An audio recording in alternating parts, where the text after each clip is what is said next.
5 personnes ont été retrouvées sans vie dans un appartement à Meaux, Seine-et-Marne, dans le quartier de Beauval, square Adam de la Halle, le soir du lundi 25 décembre 2023. Le procureur de Meaux, Jean-Baptiste Bladier, a annoncé lors d'une conférence de presse ce mardi matin l'ouverture d'une enquête pour homicide volontaire sur mineurs de moins de 15 ans et homicide volontaire par conjoint. Les enfants avaient respectivement 9 mois, 4 ans, 7 ans et 10 ans. Une enquête pour homicide volontaire a été lancée. Les victimes sont une femme et ses 4 jeunes enfants. Dès la découverte des corps, la police a commencé à rechercher le père âgé de 33 ans, qui était absent de l'appartement au moment de la découverte. Il avait été déclaré en fuite avant d'être arrêté ce mardi matin à Sevran, Seine-Saint-Denis, et placé en garde à vue. L'enquête pour homicide volontaire a été confiée à la Direction régionale de police judiciaire de Versailles. Une scène de grande violence a été constatée dans l'appartement. C'est grâce aux voisins, qui ont découvert des traces de sang dans le couloir de l'immeuble situé square Adam de la Halle, que l'alerte a été donnée le lundi 25 décembre. Lorsque les policiers se sont rendus sur place, ils ont trouvé l'appartement fermé à clé avec les volets abaissés.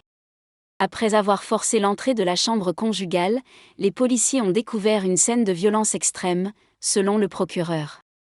La mère de famille âgée de 35 ans et les 2 fillettes présentaient de nombreuses blessures causées par une arme blanche, dont le nombre de coups portés n'a pas pu être déterminé le lundi soir, selon le procureur. Le bébé, qui aurait eu 9 mois le lundi 25 décembre, ne présentait pas de blessures apparentes. À ce stade de l'enquête, la police envisage une mort par étouffement pour le bébé. Le garçon de 4 ans aurait été victime de noyade. L'autopsie doit avoir lieu le mercredi 27 décembre à Paris. À ce stade de l'enquête, les policiers ont recueilli le témoignage de voisins qui ont déclaré avoir entendu des cris entre 23h le dimanche soir et 3h du matin le lundi. Cependant, il semblerait que la mère avait l'habitude de crier sur ses enfants, ce qui n'a pas particulièrement alerté le voisinage. L'homme a été retrouvé grâce à son téléphone portable. Dès la découverte des corps, les enquêteurs ont examiné les enregistrements des caméras de vidéosurveillance de la ville de Meaux. On y voit un homme quitter la résidence vers 20h08 le lundi 25 décembre, puis monter dans une voiture vers 20h56. La voiture a été retrouvée un peu plus tard en Seine-Saint-Denis.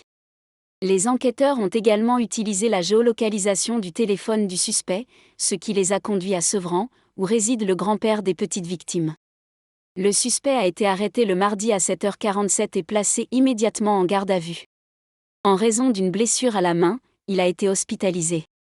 Bien que son casier judiciaire soit vierge jusqu'à présent, l'homme avait déjà été impliqué dans une affaire en 2019, lorsqu'il avait blessé sa compagne avec un couteau à l'omoplate. Cependant, l'affaire avait été classée en raison de sa pathologie mentale. Le couple, qui vivait ensemble depuis 14 ans, s'était marié en octobre dernier. L'enquête devra déterminer les motivations de cet acte et si le discernement du suspect a pu être altéré au moment des faits.